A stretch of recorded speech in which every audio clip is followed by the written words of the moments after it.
Hola, ¿qué tal? Bienvenidos a un programa más de Voces de la Justicia. Es un gusto compartir este espacio con todos ustedes. Recuerden que pueden seguirnos en todas nuestras plataformas, en Spotify, YouTube, Facebook, escribirnos sobre qué temas les gustaría que estuviéramos hablando, sus preguntas para que las contesten nuestros invitados especiales. Y justo el día de hoy tenemos una voz de la justicia muy importante. Nos acompaña en esta ocasión la maestra Nancy Gutiérrez Jiménez. Nos acompaña desde el estado de Hidalgo para hablar sobre un tema muy importante que es la priorización de la justicia alternativa en el Código Nacional de Procedimientos Civiles y Familiares. Maestra, un gusto recibirle en el Poder Judicial de Tlaxcala. Pues muchas gracias. Antes que nada, para mí es un honor y un placer poder participar en este programa de gran trascendencia y sobre todo compartir la experiencia de su servidora en este tema de gran trascendencia que son los mecanismos alternativos y más con los retos que hoy tenemos con un sistema de justicia de impartición. Un tema que ha tomado gran relevancia en los últimos años y que bueno, pues prácticamente en este código es el boom, ¿no?, de la nueva impartición de justicia. Y para quienes nos ven en casa, déjenme comentarles un poquito acerca de la gran trayectoria de nuestra invitada. Ella es especialista en mecanismos alternativos de solución de controversias, cuenta con una trayectoria consolidada muy amplia justamente en la justicia alternativa en México y bueno, pues se desempeña también como directora en el Centro Estatal de Justicia Alternativa, ya lo mencionábamos, en el estado de Hidalgo. Para quienes nos están viendo también allá les mandamos muchos saludos y su labor se ha centrado principalmente en un modelo de justicia basado en el diálogo, en la participación de las partes, pero sobre todo en la construcción de acuerdos mutuos que son satisfactorios para ambas partes. Actualmente pues es la presidenta del Consejo Nacional de Mecanismos Alternativos de Solución de Controversias para el periodo 2026-2029, si no me dejará mentir, un reto muy importante para usted, ¿verdad? Así es, y más actualmente desde la publicación de la Ley General de Mecanismos Alternativos, que justo fue el 26 de enero del año 2024, ya se habla de este consejo que pues, es un gran avance y sobre todo muy significativo para todo el gremio que estamos en los mecanismos alternativos y bueno, pues al final es el órgano máximo colegiado que está integrado por todas las personas titulares del Poder Judicial de la Federación y las entidades federativas y bueno, pues es también el órgano para las políticas públicas en mecanismos alternos. Entonces, grandes retos, pero muy contentos también por este gran avance en nuestro país. Por asumir esta responsabilidad tan enorme que estamos seguros y les deseamos el mejor de los éxitos durante este periodo. Y para dar inicio ya con este programa, nos gustaría que nos pueda comentar acerca de qué es la justicia alternativa para quienes nos ven en casa y no han escuchado a lo mejor sobre este término y cómo es que se consigue priorizarla. Sí, mira, la justicia alternativa es aquella justicia que se logra por medios diferentes a los procesos tradicionales o a los procesos jurisdiccionales y se alcanza a través de la utilización de los mecanismos alternativos de solución de controversias. ¿Cómo podemos priorizar esta justicia alternativa? Para mí lo más importante es fomentar una cultura, ¿no?, de resolución pacífica de conflictos y sobre todo garantizar el acceso a la justicia como derecho humano a través de estos mecanismos alternativos y no solamente con la tutela judicial. Entonces sí creo que es concientizar, como bien usted lo refiere, seguramente hay gente que no conoce y desafortunadamente lo digo porque en nuestro país la implementación de este sistema de justicia alternativa prácticamente estamos a 30 años y la verdad es que sí hay gente que no lo conoce, por lo cual me parece de gran trascendencia y felicito. También quiero aprovechar y agradecer a la presidenta magistrada Fanny por la invitación y por hacer la difusión de este tema tan importante. Claro, y en ese aspecto nos podría mencionar de qué forma se consigue llegar a la justicia alternativa. Sí, mira, creo que es importante que la gente que nos está escuchando sepa que la naturaleza de estos mecanismos alternativos, obviamente que va relacionada con la justicia alternativa, esta naturaleza jurídica son autocompositivos y heterocompositivos, es decir, los mecanismos o los medios o las vías autocompositivas es la negociación, la mediación, la conciliación y el heterocompositivo o las vías heterocompositivas es el arbitraje y el proceso jurisdiccional. ¿Cuál es la diferencia que sería importante que las personas lo conozcan? Las vías autocompositivas es cuando las personas en conflicto resuelven por sí solas a veces con o sin ayuda de una tercera persona, pero esta tercera persona es denominada dependiendo el mecanismo, ya sea persona mediadora, persona conciliadora, pero no tiene facultades decisorias. Y en una vía heterocompositiva, esa tercera persona resuelve el conflicto de las personas y además pues someten a un proceso, ¿no? Que es el árbitro, en el caso del mecanismo de arbitraje, o en el proceso jurisdiccional, el juez. Entonces me parece que es importante que podamos pues tener como esta visión de que uno no es como lo alternativo, sino las dos vías gozan de la misma dignidad para que puedan resolverlas, que son formas distintas. Diferentes, ¿no? Pero las dos llegan con el mismo fin. Así En es. este sentido, maestra, ¿cuáles son las etapas dentro de la mediación?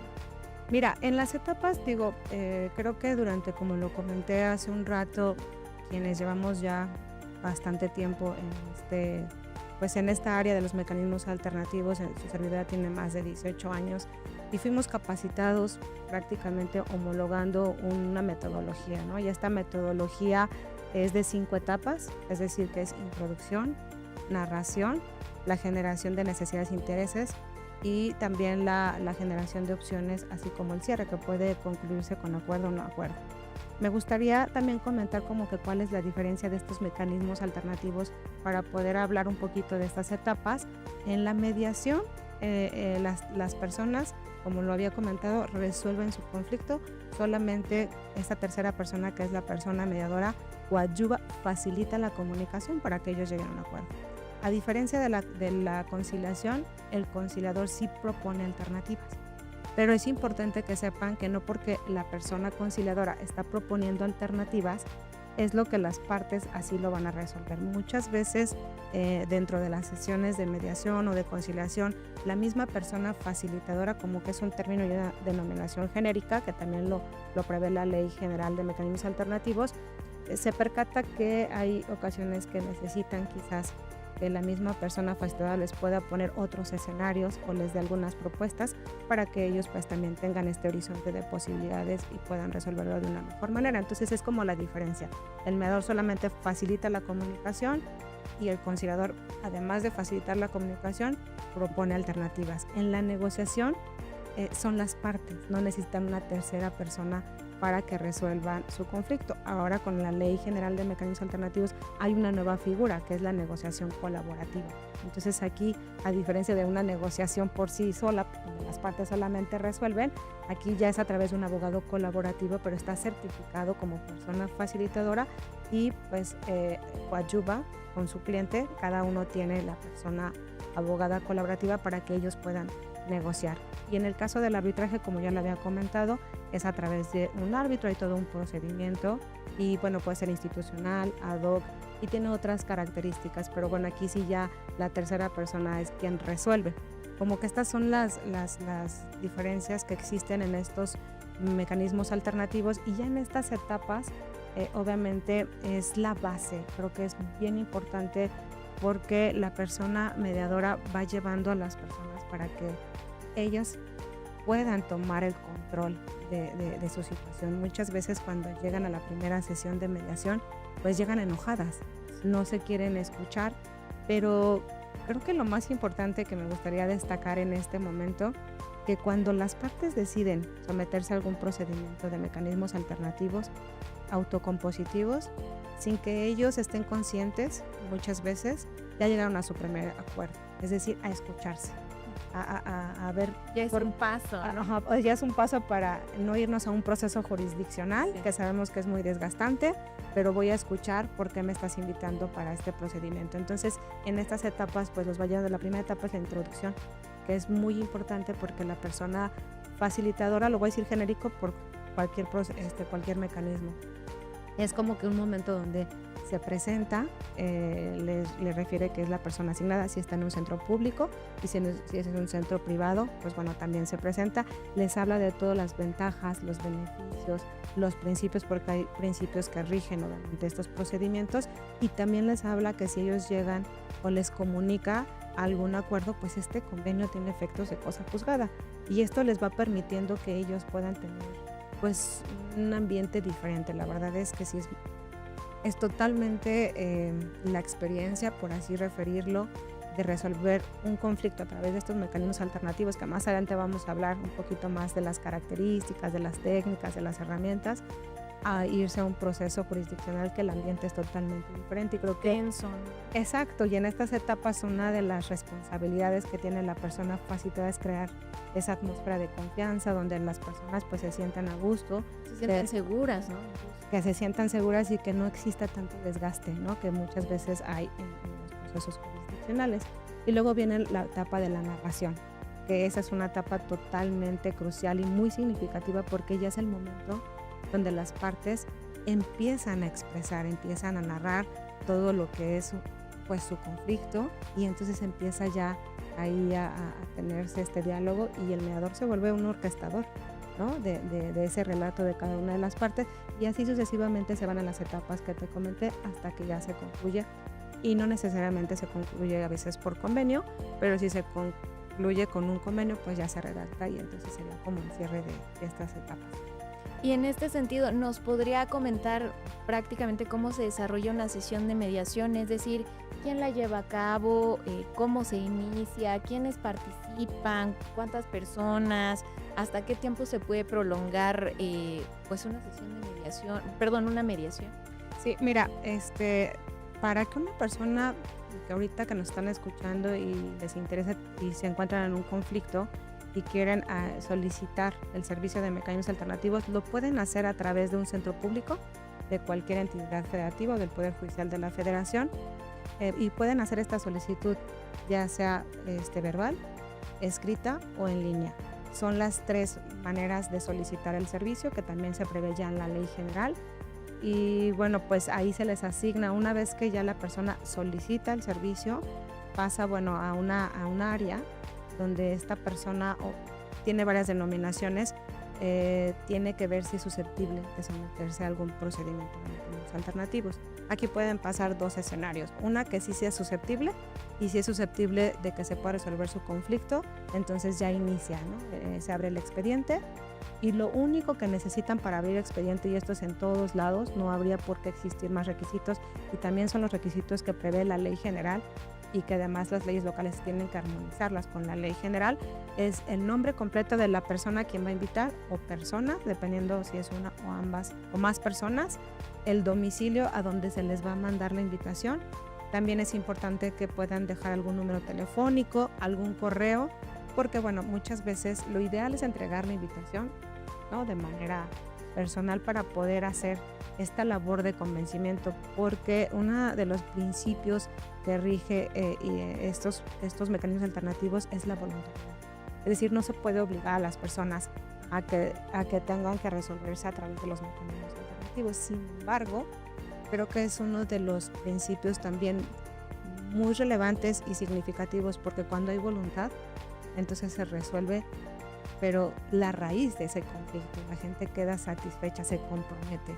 Entonces creo que este es uno de los pilares importantes para que la gente o los abogados o las abogadas sepan que cuando hay voluntad, pues hay todo el interés y toda la intención de resolverlo de la mejor manera, y entonces existe un compromiso genuino. O sea, asumo la responsabilidad de que hay un conflicto primero, que asumo la responsabilidad de que existe un conflicto, que ambos somos responsables, porque en un proceso jurisdiccional la filosofía es ganar-perder, ¿sí? Y la filosofía o el enfoque de los mecanismos alternativos es ganar-ganar. Entonces, cuando las 2 personas asumen la responsabilidad de que ambas contribuyeron o que dejaron que el conflicto, ¿no? escalara, entonces asumen esa responsabilidad, se comprometen, y cuando llegan a acuerdo se cumplen.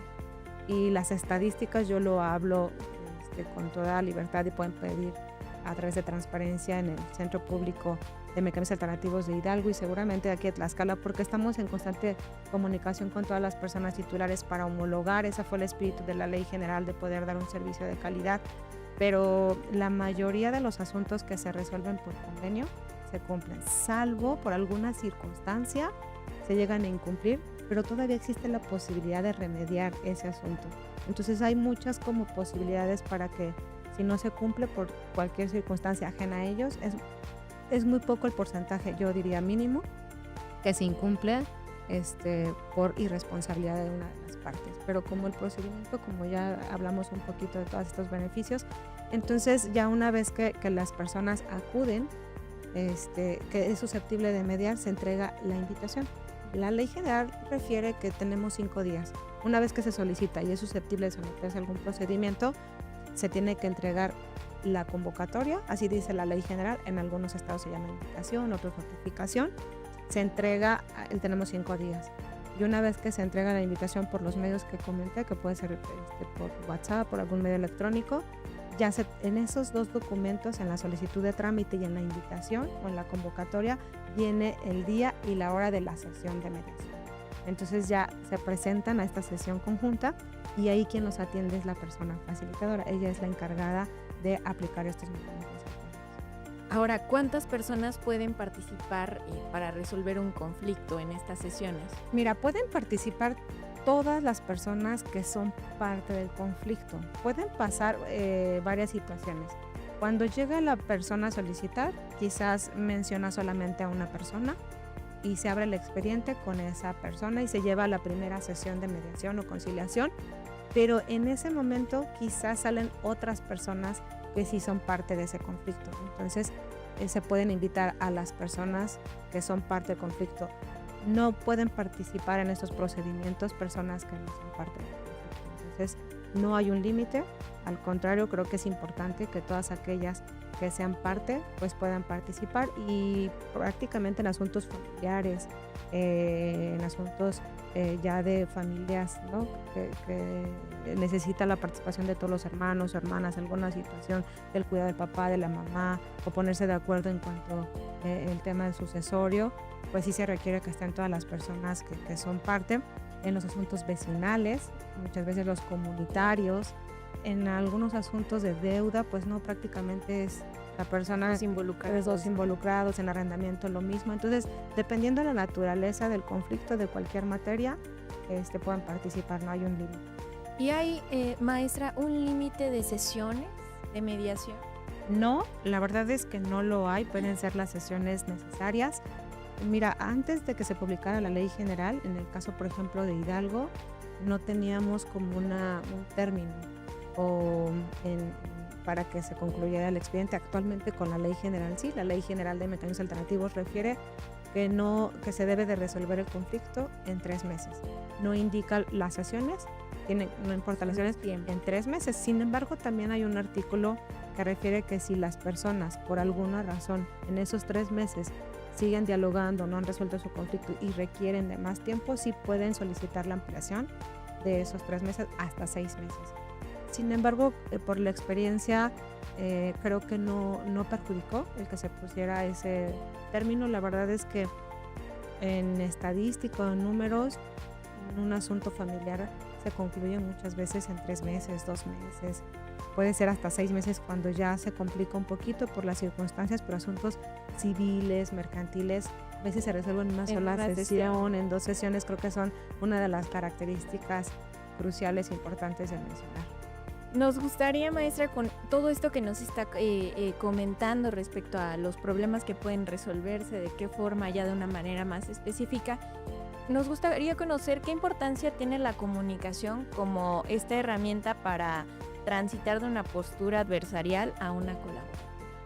Mira, yo creo que la comunicación, híjole, sí tendremos que tener como esta perspectiva que la comunicación es la raíz de todas las relaciones humanas. O sea, hay un axioma que refiere Paul, este autor, que es uno de los pioneros de la teoría de la comunicación humana, y él habla de este axioma que es imposible no comunicarnos. Y cuando las personas que les ha interesado ser personas facilitadoras, que se han capacitado, que están especializadas, o la misma gente se percata en los procesos de mediación o conciliación, porque también son procesos cognitivos, es decir, que no solamente se escuchan. Hay 3 componentes bien importantes, y creo que esto también les va a interesar a las personas, y esos 3 componentes que nos podemos comunicar de manera digital, de manera analógica o contextual.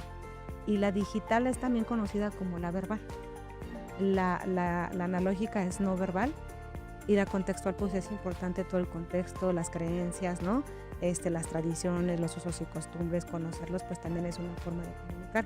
Pero hay varios estudios, pero muy importantes, donde refiere que nos comunicamos, el 93% de nuestra comunicación es no verbal y solamente el 7% es verbal. Entonces imagínense la importancia de poder saber comunicarnos, pero no solamente de una manera escrita o en palabras, porque a veces el poder de las palabras puede lastimar mucho a una persona y sin embargo su forma de comportarse es distinta. Entonces creo que el que podamos leer como personas facilitadoras la comunicación del cómo ellos, cuál es su actitud, cómo transmiten la información, cómo perciben los relatos, cómo es su narrativa.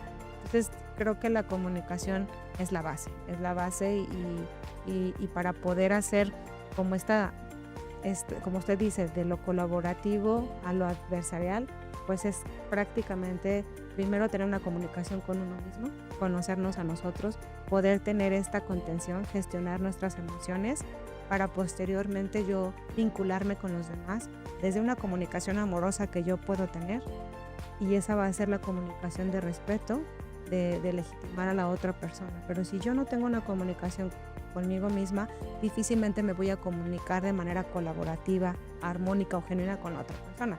Si yo estoy enojada conmigo misma, yo tengo muchos temas que no he atendido, yo soy violenta conmigo mismo, por lo tanto voy a ser violenta con otra persona. Entonces creo que sí es también una forma de generar conciencia, de poder tener un enfoque más colaborativo que adversarial, es estar más en armonía con nosotros y después con los demás. Creo que es el primer paso, porque esto me va a permitir también escuchar al otro, y escuchar es una forma de también, es un acto de amor. Escuchar es un acto de amor. Entonces cuando tú escuchas a la otra persona hay este interés y esta intención. Eso nosotros lo sabemos como personas facilitadoras, pero es lo que le ofrecemos a la gente, que tenga ese espacio para escucharse, para que puedan gestionar sus emociones, puedan expresar lo que sienten sin ser juzgados, que puedan aclarar los malentendidos. La comunicación es este horizonte de posibilidades que te da para que puedan resolver de esta manera colaborativa y no se vayan a la violencia o adversarial. Y es que muchas veces sucede eso, ¿no? No estamos acostumbrados a leer, a escuchar, a interpretar las expresiones de los demás, estamos a la defensiva o viceversa, ¿no? Soy alguien que a lo mejor no se sabe expresar y no quiere decir justamente que a lo mejor esté a la defensiva, ¿no? Solo no sé comunicar lo que estoy sintiendo. Y creo que esa es la gran labor que están haciendo en la actualidad los facilitadores y también los responsables de los centros estatales de mecanismos alternativos de solución de controversias en todos los estados. Maestra, ¿nos podría compartir de forma breve en qué consisten las técnicas pues que se utilizan dentro de la mediación? Claro, con toda su experiencia que tiene, a lo mejor cuáles son estas técnicas, pero también cuáles le han servido a usted en el tema práctico. Sí, mira, creo que estas técnicas y que van como muy de la mano con las herramientas de comunicación, quizás voy a poder hablar un poquito de ambas. Y una de las técnicas que creo que importantes que debe de tener una persona es justo lo que hablamos hace rato, una escucha activa, ¿no? Hay varias formas de cómo nos expresamos, varias formas de cómo nos comunicamos, cómo escuchamos. Nada más voy a hablar de tres muy indispensables, que hay una escucha selectiva, una escucha pasiva y el escucha activa. La escucha pasiva es improductiva totalmente, y la escucha selectiva es cuando solamente yo quiero escuchar lo que me conviene, ¿no? Y entonces ya de ahí viene la disfuncionalidad, ¿no?, de la comunicación. Y el escucha activa, esa es una de las técnicas que debe de tener la persona facilitadora, porque la escucha activa es un proceso psicológico, es decir, que pongo toda mi atención en la persona que está narrando, en la persona que está expresando, en la persona que está contando su relato. Y entonces el tener yo toda la atención con mis 5 sentidos, justo voy a estar yo decodificando de una manera muy respetuosa, leyendo el lenguaje, pero no solamente de sus palabras, sino también de su postura, de sus movimientos, del tono de voz. Creo que eso es indispensable. Otra de las herramientas importantes o técnicas es el parafraseo. El parafraseo nos permite que una vez que la persona facilitadora escucha la narrativa o el relato de una de las partes, le regresa la información, pero retoma mucho la emoción. porque necesitamos que en el proceso de mediación o conciliación, que también creo que es algo muy, muy importante que lo sepan, y por eso es creíble que la gente sí logra cumplir sus acuerdos, que no solamente es un proceso más, ¿no? O sea, sino que hay un aprendizaje significativo entre ellos. Ellos también aprenden ya a escucharse, aprenden a dirigirse de otra manera. Entonces, cuando alguien refiere en una mediación, sabe que yo me siento molesta porque esta persona, pues en lugar de que platique conmigo, me avienta la basura en mi casa, no sé, un ejemplo así vecinal, y que cada día más se va complicando, va en escalada. Y entonces, cuando la persona mediadora le regresa la información, le dice: señora, por lo que usted en este momento refiere, para usted es molesto que la señora pues esté dejando la basura en su lugar. Es así, y confirmas la información. Entonces haces que la otra persona escuche pues que está molesta, y eso no quiere decir que esté en contra de la señora, sino que ya le está generando, ya es incómodo esta convivencia porque no están respetando sus lugares. Entonces el parafraseo, retomas la emoción y además recabas la información más importante y relevante y con sus mismas palabras. Otra de las técnicas es la reformulación. La reformulación es muy importante porque hay personas que expresan obviamente todo su enojo, la posición en la que van, y entonces el mediador, a través de una reformulación o un reencuadre, que es como un sinónimo, regresas la información pero limpias el lenguaje, es decir, el lenguaje negativo. Entonces, lo que quiso decir es esto, o sea, en lugar de quitas lo negativo y a lo mejor refieres la preocupación que tiene en ese momento o lo más interesante, y eso también ayuda para que las posiciones vayan bajando. En la experiencia, puedo poner así un ejemplo muy rápido de cómo es esta dinámica de la comunicación y a través de estas herramientas. Es que cuando están las dos partes, por el enojo, la posición en la que se encuentran, ya no se quieren escuchar. Están a la defensiva y hablan mucho su lenguaje también corporal. A lo mejor una de las partes está narrando, la otra parte es solamente escuchar, pero además no la quiere escuchar porque está enojada, pero sí está hablando mucho del lenguaje corporal cuando la otra persona expresa. Entonces, cuando yo como mediadora, que aquí tengo a las dos partes, escucho una de las partes, le regreso la información con una técnica, un parafraseo, o con una reformulación, o con un resumen. A veces no es necesario regresar, ya te dijo mucha información y haces resúmenes como una síntesis para que vayamos aclarando temas, ¿no? Ya vayamos como la clarificación de intereses y necesidades. Entonces, cuando tú ya le regresas la información, la otra parte te está escuchando a ti, pero al final es escucharlo a él. Entonces ahí es como el arte que se va dando en esta orquestación. Yo siempre he dicho que la persona orquesta sí, porque los va llevando para que ellos llegue un momento donde ya el mediador, de manera natural, deja que las personas empiecen ese diálogo, porque lo van construyendo. La verdad es que no todos tenemos esta capacidad de poder tener estos diálogos más genuinos, más armónicos, mucho más asertivos. Los llevamos a que sean más asertivos, es decir, que expresen realmente lo que sienten. Otra de las técnicas son las preguntas. A veces las personas te dan mucha información y necesitas hacer, no sé, una pregunta más específica. A lo mejor la señora te dijo que tiene varios hijos, que estudian en las escuelas, están viendo un asunto familiar, y entonces haces una pregunta: señora, usted me acaba de decir que tiene varios hijos, ¿me podrá decir cuántos hijos tiene? Es una pregunta cerrada, porque yo necesito saber cuántos hijos y las edades. Entonces las preguntas pueden ser preguntas abiertas. Habrá gente que no te exprese tanto, como bien lo comentas, entonces es una pregunta abierta para que te dé más información porque no tienes mucha información.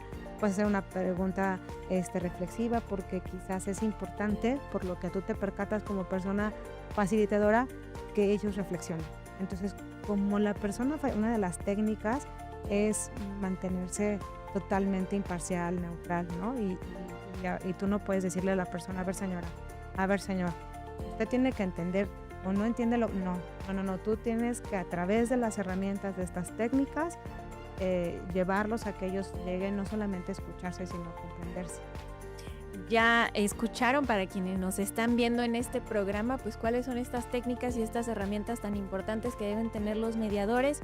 Hablamos en resumen de la escucha activa, la escucha pasiva, la escucha selectiva, el parafraseo y también esta reformulación, ¿no? Para poder tener una sesión, porque como lo acaba de mencionar, maestra, creo que al final los facilitadores son los que van llevando todo, Sí. ¿no? Es como el mar cuando están las olas, tratar de que esta intensidad pueda bajar para que se pueda transitar a una buena conversación Así y es. encontrar esta solución que muchas veces está ahí, pero entre el coraje, la discusión, el no entenderse, pues no las vemos, ¿no? Y en este sentido, maestra, nos gustaría que nos pudiera comentar en qué momento se puede utilizar el caucus. Mira, el caucus es una... Bueno, ¿y qué es para el los que no caucus saben? es una técnica, obviamente, que le ayuda a la persona facilitadora cuando él se percata en las sesiones de mediación o conciliación que una de las partes no está en condiciones de seguir dialogando o también hay alguna asimetría de poder. Entonces, recordemos que uno de los principios y sobre todo que debe tener la persona facilitada es que las dos personas se encuentren en esta igualdad, ¿no? En la igualdad para poder dialogar, y también se percata que una de las partes cuando se toca algún tema no quiere expresar, como que lo evade un poco porque a veces la manera como nos comunicamos también es ser evitadora, y entonces se va percatando. Creo que la persona facilitadora también es un agente de realidad y va a tener que tener esta capacidad de respuesta ante estos mensajes que están mandando las partes, y requiere estas sesiones individuales. Realmente el caucus es tener sesiones privadas e individuales con una de las partes o con cada una de las partes. O sea, sí se puede de manera Sí independiente. se puede de manera independiente cuando la persona afectada se percata de todas estas, de lo que le acabo de comentar, y entonces el caucus ayuda para que la persona ya en una sesión individual o en una sesión privada entonces tenga la oportunidad de expresar algo que no quiso expresar, o que la otra persona se enterara, o que no estaba preparada, o decir información que no se atreve a decirlo ahí en ese momento. Entonces eso ayuda para que la persona facilitadora trabaje de manera individual, de manera privada con las partes, y prepararlos nuevamente, poner las condiciones propicias para volver a agendar una sesión conjunta. Eso puede ayudar mucho para que ya regresen y otra vez ya empiece la comunicación entre ellos. Y también no en todos los poderes judiciales, en el estado de Hidalgo sí tenemos el área de psicología. Entonces, en una sesión privada, una sesión de caucus individual, también la persona afectada se percata que ella le expresa en esa sesión que la verdad emocionalmente no se siente bien, que quisiera también trabajar esta parte, le ofrece el área de psicología, y si la persona acepta, entonces lo canaliza al área de psicología, se suspende el procedimiento, le dice a la otra parte que la persona, obviamente con su autorización, le refiere que no está en condiciones de seguir con el diálogo, que sí que llegaron a un acuerdo, pero que en ese momento no está en condiciones para seguir con este procedimiento, con el diálogo, se suspende. También se le dice a la persona que sí está de acuerdo, se va a las sesiones. En ocasiones ya la psicóloga, el psicólogo, cuando están con ellos, si es necesario invitar a otra parte también, y ya una vez que terminan el proceso de psicología, regresan también al procedimiento. Entonces el caucus es una técnica muy, muy importante. Qué interesante lo que nos acaba de comentar, y bueno, sobre todo en esta parte que mencionan de Hidalgo, de este procedimiento que se lleva a cabo para poder preparar ambas partes, ¿no? Para propiciarles un escenario más, a lo mejor tranquilo, justo un espacio más pacífico, ¿no? Donde ambos ya se sientan en las mismas condiciones de poder expresar o dialogar. Y en este sentido, ¿nos podría compartir cuál considera que es la clave para que se tenga éxito en una mediación? Ya hemos hablado mucho, Sí, claro. sí, pero mira, yo creo que el éxito, hay muchísimos, como bien lo dice, pero uno de los pilares creo que sí es la selección de las personas facilitadoras. O sea, si no tenemos a las personas facilitadoras, número uno, que tengan esta vocación, porque vocación viene del latín vocatio, que significa llamado interno. Si no tiene este llamado interno, difícilmente va a poder lograr que las personas en un proceso de mecanismos alternativos, además de que puedan resolver su conflicto, exista este proceso cognitivo, esos aprendizajes significativos, y que realmente se resuelva la raíz del conflicto. Creo que esto es el éxito de las mediaciones, porque en un proceso jurisdiccional termina el conflicto que ellos en ese proceso mostraron. Y muchas veces no es el conflicto real, sino que fue construido en el camino. Y en ese camino estuvieron terceras personas, que pueden ser abogadas, abogados, familiares, donde ellos a través de pruebas, y muchas veces las pruebas son manipuladas, muchas veces se inventó mucha información y siempre va a ganar una persona. Pero hemos tenido testimonios de gente y la historia nos ha dado ya la respuesta, pues que sí se concluye un asunto jurisdiccional, pero no la raíz. Y la persona muchas veces que ganó no se siente satisfecho, porque en el fondo él no trabajó realmente, no esa parte emocional o siempre va a haber esa vocecita que te va a estar diciendo todo lo que hiciste para ganar, o muchas veces de hacer cosas con tal de no dar alimentos. O sea, se pueden presentar tantas cosas que a veces afectamos a las niñas, niños, adolescentes, a las personas. Y el éxito de aquí de la mediación es por eso, que la persona facilitadora, al tener esta vocación de servicio, tenga esta preparación, esta especialización, los lleve a concientizar a las personas, los lleve a que ellos les regrese esa potestad de que ellos resuelvan ese conflicto, que la gente pueda percibir ese espíritu de servicio que tienen. Y actualmente con la ley general, que creo que el espíritu de la ley general era homologar, ¿no?, varios procedimientos.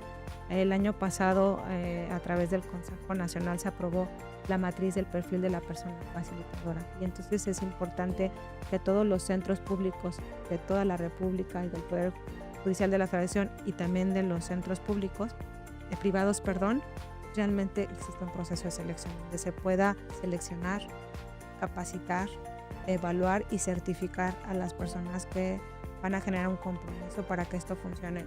A mí me preocupa actualmente dos temas.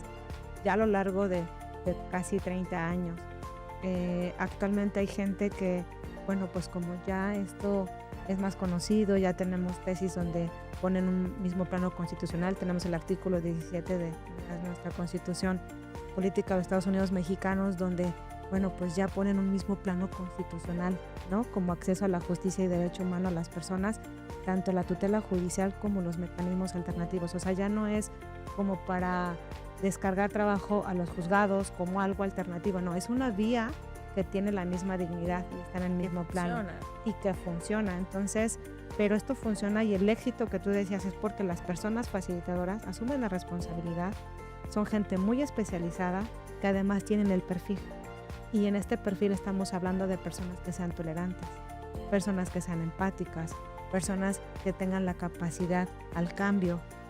A mí cuesta mucho trabajo ver una persona facilitadora que ya tiene una certificación, un documento, y entonces se enfrenta a algún conflicto en su comunidad, con su familia, con sus compañeros, tenga conductas agresivas, y entonces, que no se entonces él no sea un pacificador. Entonces eso es preocupante porque no se está seleccionando a las personas. Esto tiene que ser por añadidura. O sea, tú no puedes dar lo que no tienes, pero si yo tengo el perfil y además ya me seleccionaron, tengo una capacitación, un entrenamiento, conozco ya las herramientas, ya no desconozco, ya descubrí mis talentos, porque en una capacitación van descubriendo algunos talentos, a lo mejor ya tienes algunas habilidades, pero no conocías el nombre. A lo mejor yo tenía la habilidad de hacer preguntas circulares, ahora sé que se llaman así, pero antes pues no tenía esa idea. Y porque además el marco de una escucha activa es la empatía.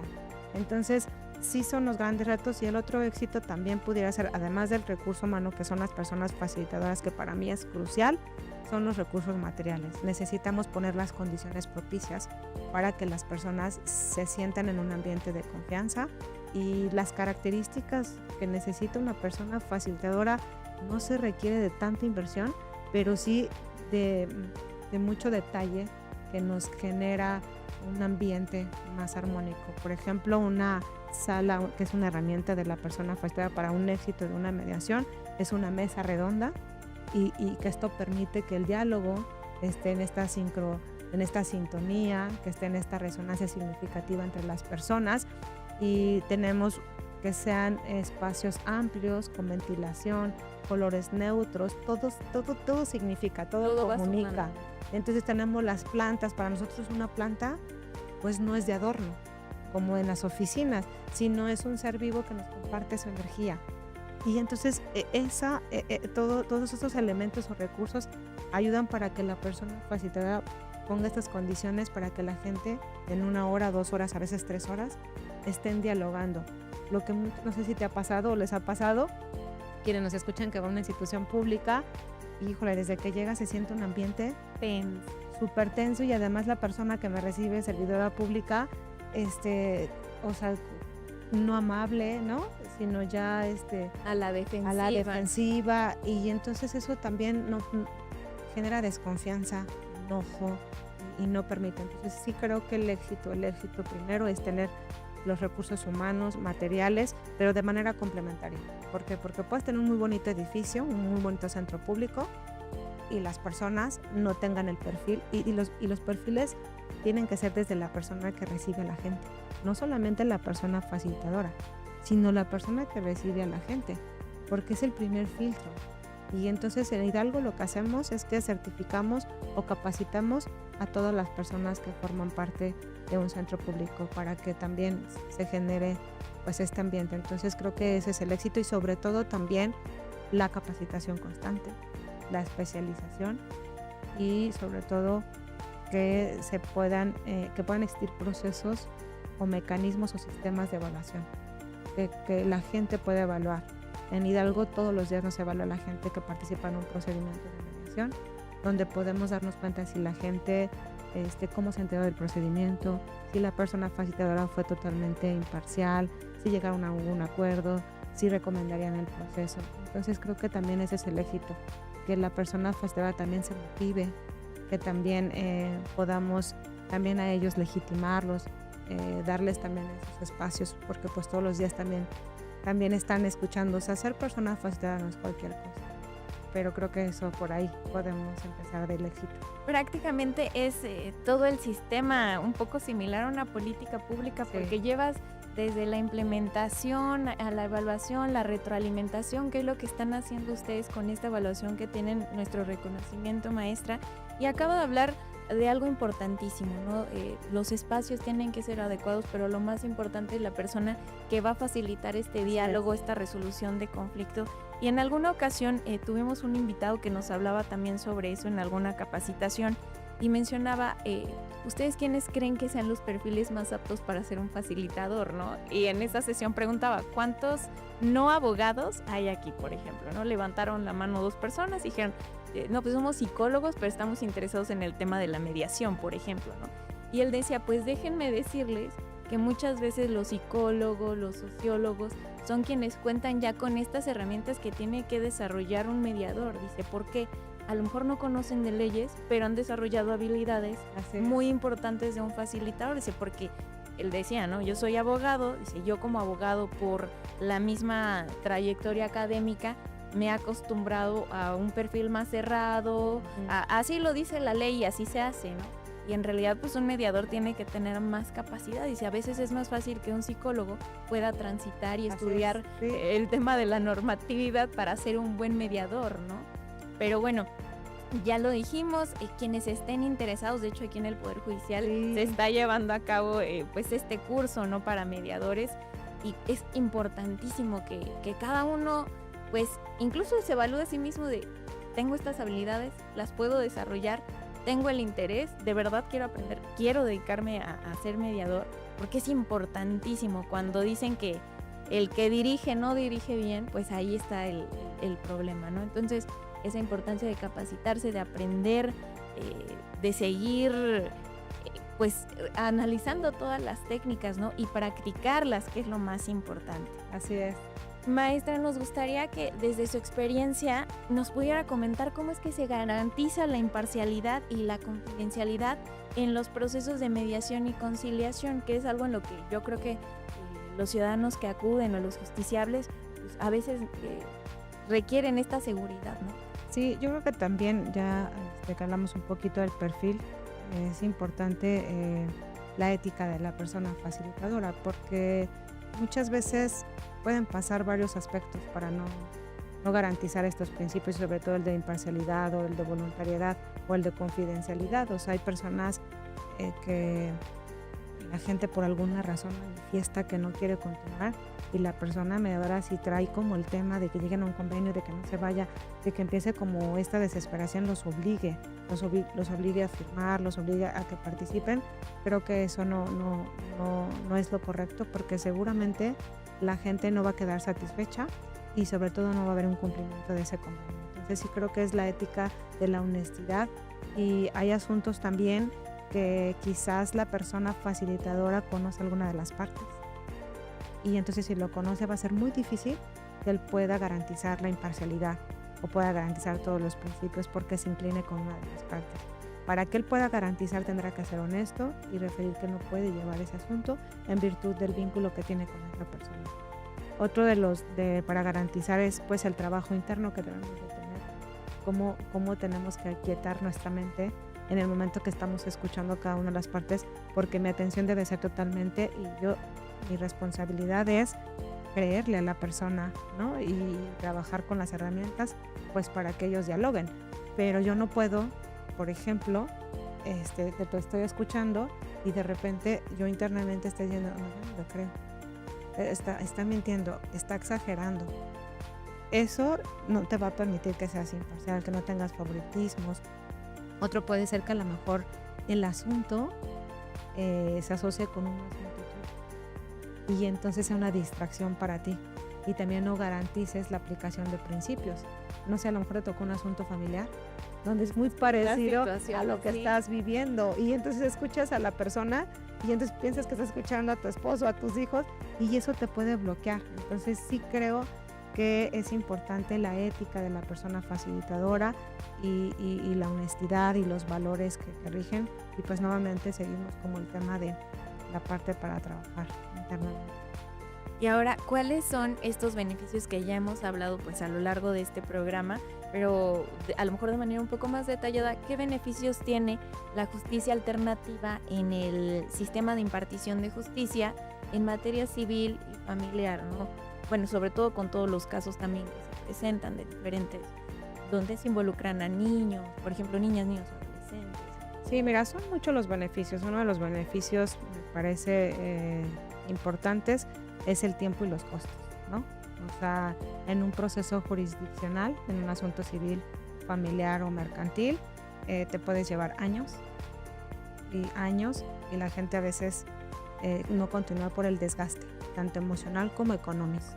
Y en uno de los beneficios acá en justicia alternativa, en mecanismos alternativos, pues no hay un desgaste emocional como lo llevas en un proceso jurisdiccional. Además, el procedimiento, si es en un centro público, es gratuito. Si es en un centro privado, también te cobran, pero bueno, tienes la garantía que la persona que ya tiene la certificación como persona facilitadora también te dé el mismo servicio y aplique los mecanismos con los mismos principios, con las mismas metodologías, porque están certificados por los centros públicos de los mecanismos alternativos.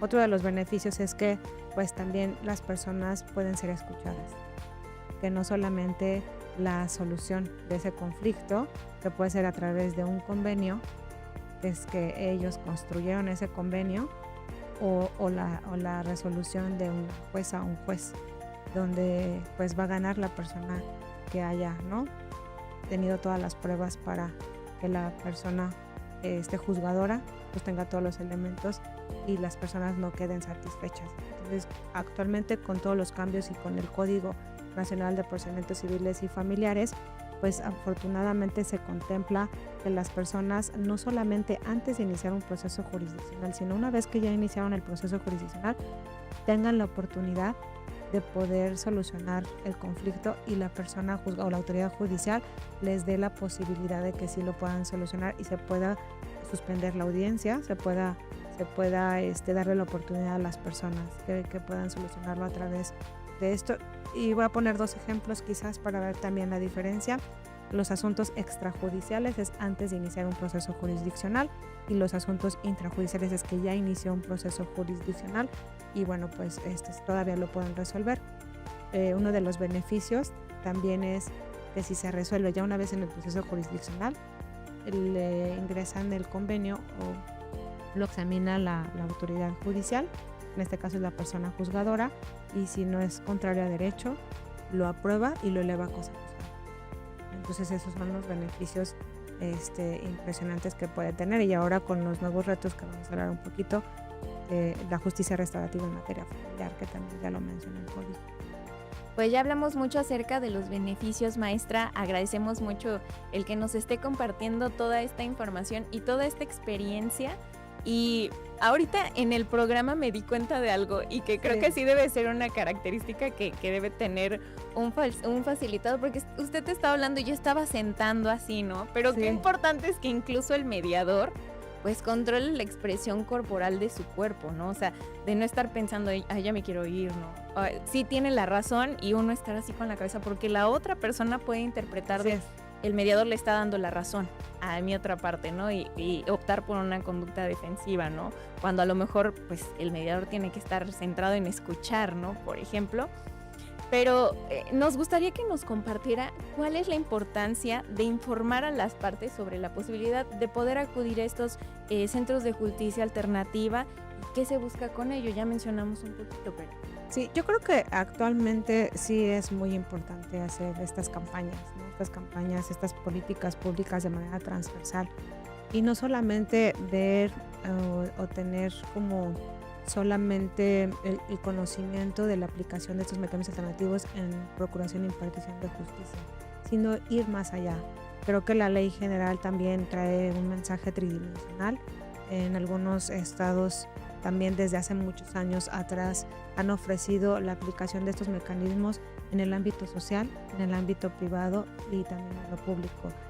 El que podamos hacer estas campañas, pero sobre todo en algunas instituciones cruciales donde no tengamos que llegar a una capacitación para tener las herramientas o las técnicas de comunicación para ser una persona facilitadora por algún puesto, sino que sea desde la escuela. O sea, si nosotros fomentamos la cultura de la paz, la cultura del diálogo, la cultura del bienestar, desde preescolar, en donde a un niño a través de varias actividades, a través de círculos de paz, les puedas enseñar cómo tener una escucha activa y no una escucha pasiva, una escucha violenta, donde les enseñes a ser empáticos, donde ellos tengan espacios para también poder expresar, pues vamos teniendo una formación, ¿no? Cada vez que pueda abarcar a todos los contextos y podamos generar esta cultura del diálogo, que no necesariamente tengas que estar certificado, o sea, que tengas que tener las habilidades, las herramientas y que tú puedas resolver ese conflicto en tu comunidad y que no se requiera de un convenio, sino que sean acuerdos verbales, que exista nuevamente la confianza, el compromiso, poder también de alguna u otra manera fortalecer a la mediación privada, donde las personas que no tengan la posibilidad de esperar a lo mejor, porque va a llegar un momento como en el servicio público, que los centros públicos en mecanismos alternativos, por la carga de trabajo, ¿no? Que ojalá así sea, nosotros queremos más trabajo, que se vengan más para acá, y que a lo mejor las personas requieran solucionarlo, pues que acudan a una persona facilitadora, que también confíen en las personas facilitadoras, porque son personas certificadas por los poderes judiciales.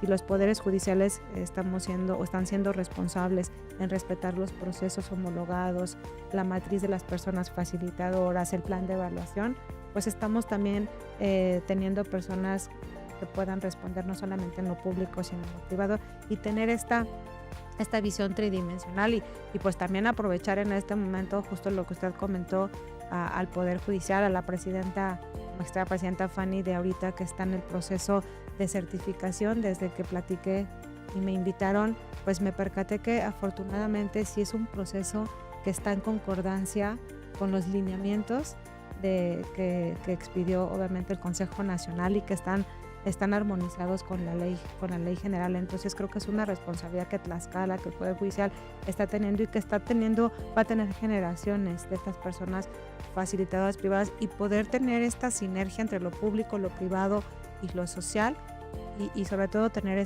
creo que es la única manera y el beneficio de esta cultura del diálogo. Maestra, ¿existen algunos casos que no puedan llevarse a cabo a través de la mediación? Y bueno, ¿cuáles son las razones? Sí, de hecho, aquellos asuntos que no sean, bueno, más bien aquellos derechos que no sean disponibles, pues definitivamente no puedes transigir o no puedes querer llegar a un acuerdo. No se pueden llevar asuntos donde exista violencia doméstica, también abusos hacia niñas, niños y adolescentes, o exista alguna asimetría de poder. En esos asuntos me parece que es radical que no se puede mediar. Entonces sí es importante también en el momento que van a solicitar el procedimiento, es la responsabilidad de que la persona quien recibe a la persona que va a solicitar el servicio sean derechos disponibles, que no afecte a terceras personas ni el orden público, para que se pueda abrir el expediente y sí tener cuidado con el tema de la violencia. Y en este sentido, ¿qué carácter, regresando un poquito, tiene el convenio emanado de los procedimientos de mediación? Mira, el convenio tiene el carácter vinculante, es decir, una vez que las partes ya llegaron a varios acuerdos y se materializa en el convenio tiene efectos de cosa juzgada, como una sentencia. Y entonces esa es la certeza jurídica de las personas. Al incumplimiento de ese convenio lo pueden ejecutar por la vía de apremio sin ningún inconveniente, es decir, ya va directamente a la ejecución forzosa, entonces sí es vinculante. Y en un juicio familiar, por ejemplo, ¿en qué momento la autoridad jurisdiccional debe hacer saber a las partes la posibilidad de que pueda acudir a un centro de justicia alternativa para llevar a cabo una conciliación, una mediación? Es decir, ¿sí se puede? Sí, mira, creo que desde el momento que es un derecho humano, el acceso a la justicia, de resolver conflictos a través de los mecanismos, creo que el servidor público, la autoridad judicial, en todo momento tendrá que ponderar. De hecho, en el artículo 3 del Código Nacional de Procedimientos Civiles y Familiares refiere que el sistema de justicia de impartición en materia civil y familiar se tendrá que ponderar en todo momento la solución de conflictos ante formalismos procesales. Creo que ese es un artículo crucial y pilar para que se tenga este conocimiento, pero afortunadamente el Código Nacional sí contempla la solución la solución de los conflictos en los diferentes juicios que se refiere. Por ejemplo, en el juicio oral sumario, sí habla que en la audiencia, si la autoridad judicial puede darles la oportunidad de que resuelvan el conflicto, se suspende la audiencia para que puedan acudir a un centro público y puedan resolver. En los juicios de oralidad civil, en la audiencia preliminar también contempla la posibilidad de que las personas puedan solucionarlo a través de un centro público, y también refiere que las secretarios judiciales puedan ellos, si las partes llegan en ese momento a acuerdos, puede ser una negociación entre ellos y un acuerdo, también puedan resolverlo. Y sobre todo en los juicios orales familiares, además de que contempla no solamente la mediación y la conciliación, que esto es algo bien importante en el nuevo código y los retos y desafíos, es que refiere a la justicia restaurativa. Ese ya es un tema también totalmente diferente, un tema que me parece que vale la pena también apostarle, porque además de que las personas de escucharse, de resolver su conflicto, existe una restauración. Siempre he pensado, y hay un aforismo importante que dice que una justicia que no restaura es una justicia incompleta. Y la justicia restaurativa es uno de los objetivos, restaurar los vínculos familiares, que las personas asuman la responsabilidad, ¿no? en temas familiares, para garantizar el derecho a las niñas, niños y adolescentes cuando tienen que ver en esos asuntos, y sobre todo que exista un plan de reparación integral, y ya lo contempla el mismo código. Y además los desafíos del código con la oralidad, con otras capacidades, otros retos para las abogadas y abogados, pues también creo que va a ser un buen momento que la gente, para que no se colapse el sistema, podamos primero agotar lo ideal, que creo que también es un tema de debate, pero pues muchos dicen que debió de haber existido el principio de procedibilidad, es decir, antes de iniciar todo proceso jurisdiccional de manera obligatoria tendrás que acudir, y ahí el debate es que no puedes obligar, más hay que hacer la diferenciación, es decir, es obligatorio, sería obligatorio, el principio de procedibilidad sería, que yo estoy de acuerdo que así sea, en algún momento me gustaría que así sea de una manera ya normativa, pero es obligatorio que acuda a una sesión informativa. Es decir, que la persona está informada, pero por la persona facilitadora. Porque aunque dice el código, aunque dice la norma, tendrás que, ¿no? Garantizar ese derecho y hablarle, pero si no tienes la información indicada, si no le hablas de los beneficios, si no le hablas de las ventajas, o nada más le dices tu autoridad judicial o a la persona, puede resolver sus conflictos a través, por esta, ¿no? ¿Quiere? ¿Sí? ¿No? Y entonces ya regresas, no. Es que la persona se le explique, le hables de las ventajas, que es gratuito, que del convenio. Y si la persona, una vez informada, decide no quiero solucionarlo, que continúe con su proceso. Pero si la persona, ya con toda la información que yo te aseguro, una vez que la persona sabe de todos los beneficios, prefiere solucionarlo por este medio. Entonces sí es importante como el poder llevarlos y aprovechar este código, que yo creo que está bien. O sea, sí pondera en todo momento la solución, nada más. Ahora el reto es que la autoridad judicial, todos los que son parte del proceso jurisdiccional, también trabajen de manera complementaria. O sea, no somos diferentes. Los centros públicos pertenecemos al Poder Judicial. Que se sume, también, ¿no? Que tenemos se que trabajar de manera colaborativa. Empecemos por nosotros, de manera colaborativa. Vamos a dar la oportunidad que ellos elijan. Canalízalos al centro público, deja que ellos escuchen. Si ellos no quieren, adelante. Y también dar la oportunidad a los abogados, que los abogados no piensen que les estamos quitando trabajo, que esto. No, o sea, porque nosotros no asesoramos. O sea, en el momento que la persona facilitadora se percata que no tendría que asesorarse, se le refiere que tiene que acudir con un abogado. El abogado puede llevar los asuntos, nada más que tiene que dejar que las personas resuelvan. Ellos están para asesorarlos, para todas las preguntas que tengan legalmente, pero quien tiene que resolver el conflicto es la persona.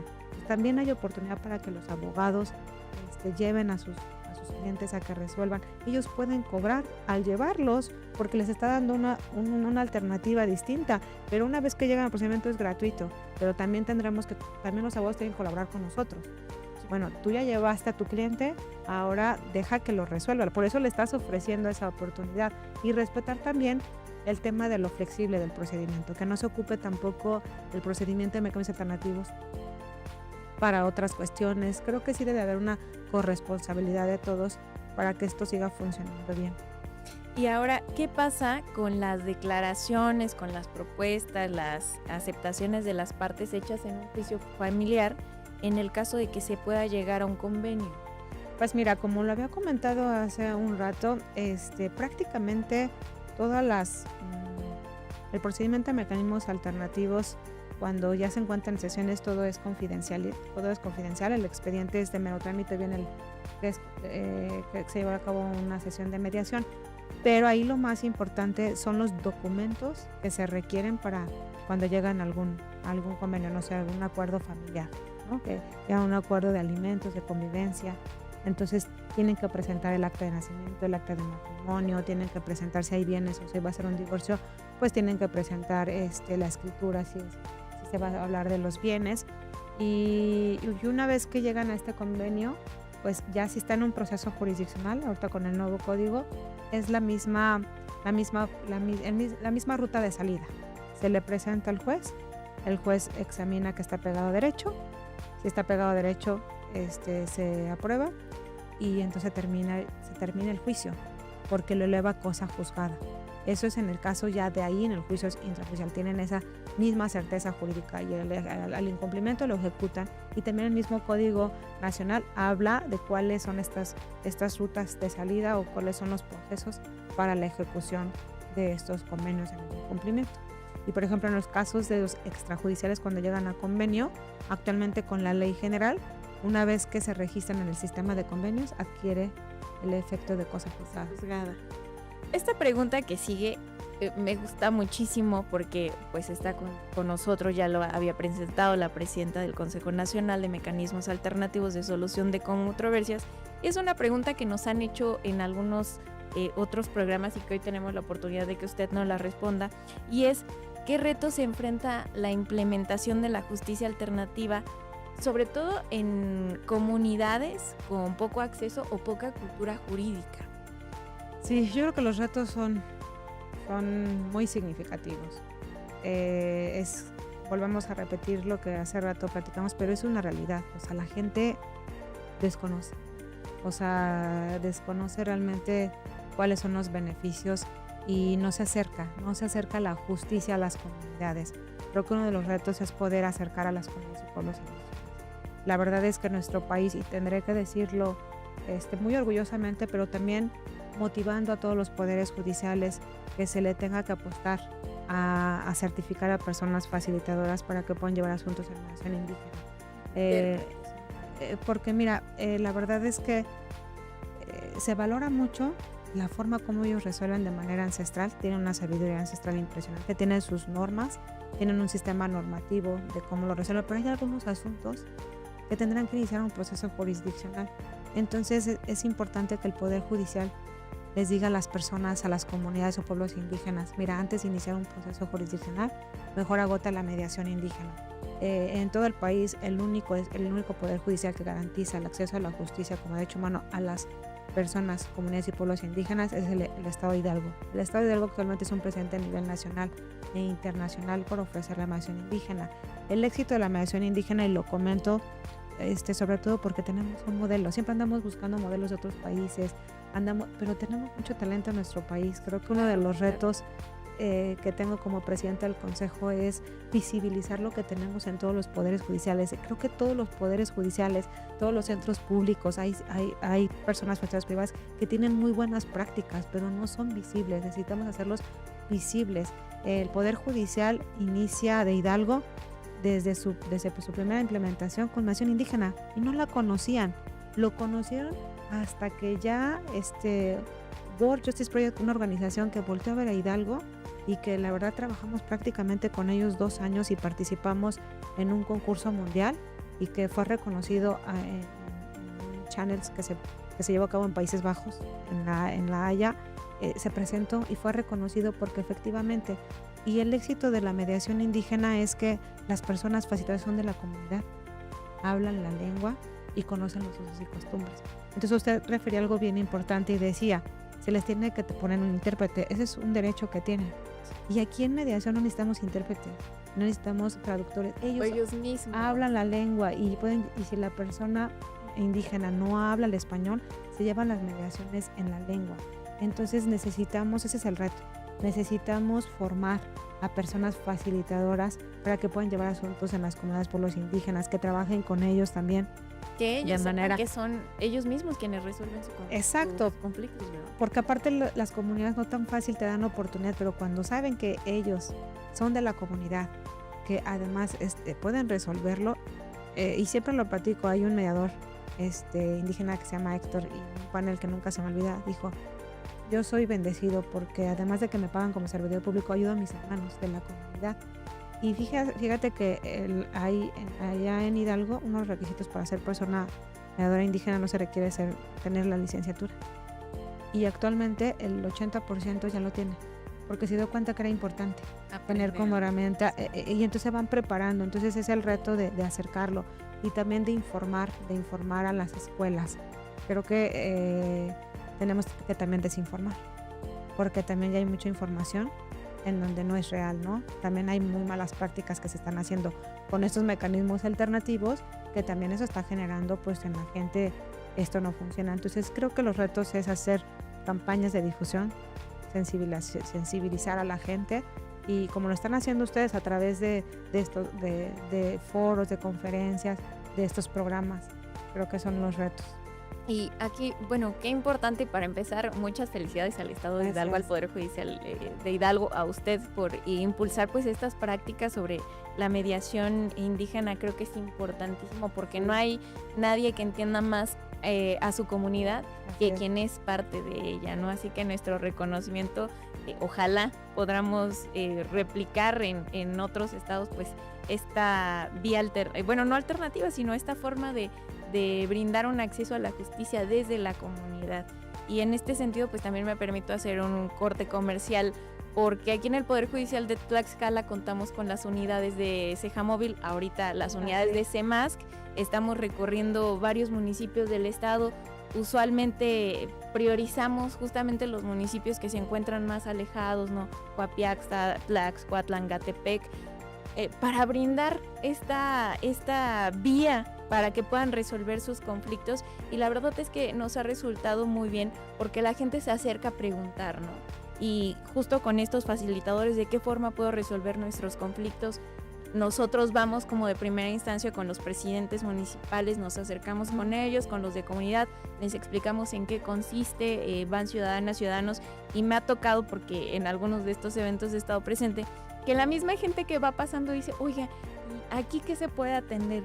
O puedo platicar mi asunto, y eso es bien bonito, porque aparte, lo que mencionábamos al inicio, no necesitas trasladarte hasta un juzgado que a lo mejor les queda muy lejos de su comunidad, pues no pierden a lo mejor tanto tiempo en desplazamiento, pero tampoco en un tema económico, ¿no?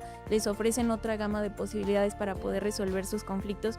Entonces, sí es bien importante que la gente que nos está viendo en casa, quienes están estudiando, pues volteen hacia la justicia alternativa, y qué mejor que el día de hoy, pues que contamos con la presidenta, ¿no?